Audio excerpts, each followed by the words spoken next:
Power move that left fans stunned, but some saw the upside. Meta world peace? He's convinced everyone won.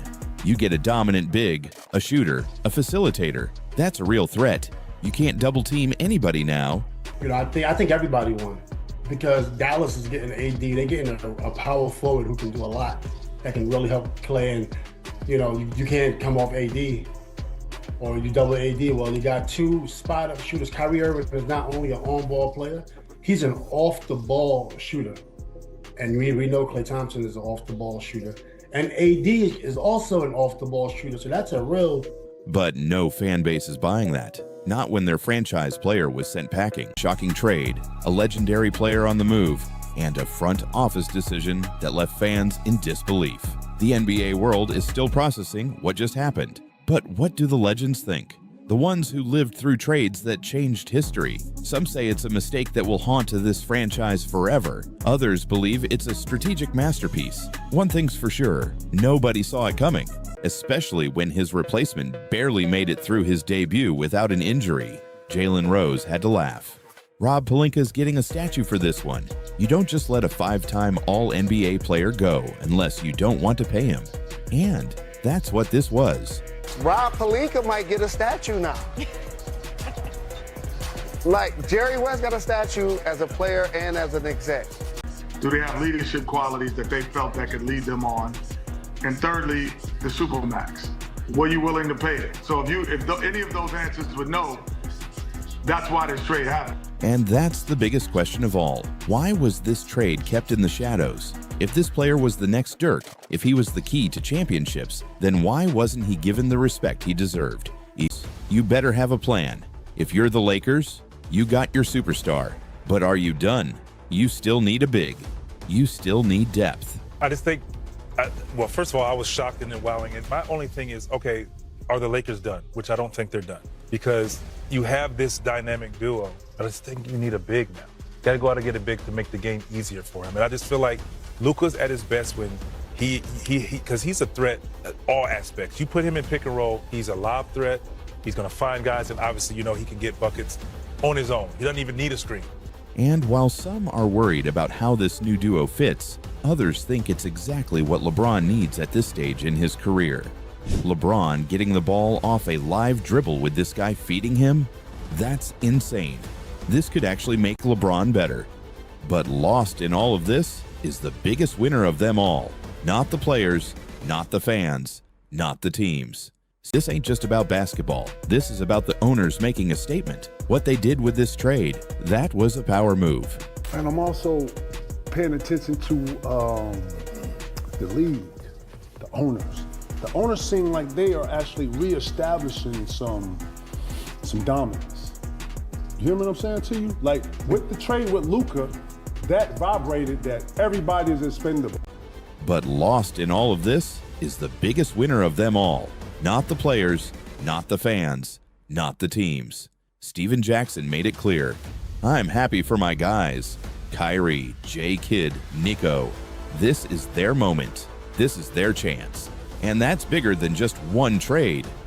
But the debate won't stop. What if he did take things more seriously? What if he was in perfect shape? Would he be even better? Some say he could have averaged 35 a game. But Shaq had a response for that too. You talking about what if, like he's not already first-team All-NBA, like he's not already putting up 28 a night. What, he needed to average 40? They're saying to Luka, sure, you're averaging 28, 30. Could you average 35? Like they're thinking, and how would you answer that? Because you're the only one that understands it. Okay, you do certain things to get results. He's averaging 28. Is he first team All-NBA or not? Yep. So he would have averaged 35. He still would have been first team NBA. So that makes your complaint null and void. Charles Barkley had a different take. You can be fat in high school. You can be fat in college and have success. You cannot be fat in the pros. You can have some success, but you can't be great. So I wasn't getting to play, and I was the number 5 pick in the draft. And I asked Moses one day, could I come see him? And I said, Moses, why am I not getting to play? He said, you're fat and you're lazy. Former MVP had to check his calendar when he heard the news. I thought it was April Fool's Day, he said. I was almost asleep, so when I got a call, I had to check. It was April 1st. I didn't really believe it at first. But it wasn't a joke. And now, this team has to live with the consequences. Moses Malone told me straight up, I was fat and lazy. And he was right. You can get away with it in college, not in the NBA. He totally reshaped my life and my entire career. You know, Greeny, I was having great success in college. You can be fat in high school. You can be fat in college and have success. You cannot be fat in the pros. You can have some success, but you can't be great. I was happy for them because I know what that means for Dallas as a basketball player. I'm not an emotional fan. I don't have a dog in this fight, so I understand what Anthony Davis going to Dallas does for Dallas and gives Dallas the confidence and the motivation to win right now. They have a great group of guys, great group of young guys. Kyrie's been playing his ass off without Luka. And to add AD with PJ. The only way you could judge the people being better is when actual play happens. So I wouldn't say that you're better or worse. The game has to be played. But on paper, you know, he could feel that way. To me, there's only 2 or 3 questions that make sense. Is one, the behavior of individuals of that talent inside of the organization. You questioning a guy's work ethic when he's first team All-NBA, that don't make no sense. They said the same thing about me. But show me a player who did more than me coming into camp out of shape. I'll wait. Question somebody's work ethic that's first team All-NBA and averaging 28 points. I don't really understand that. I really don't. He's like they used to do the same thing to me. Oh, he comes into camp out of shape. Of course I did, because what's the criteria? You show me a guy that comes into camp in shape and has done more than me. You can't.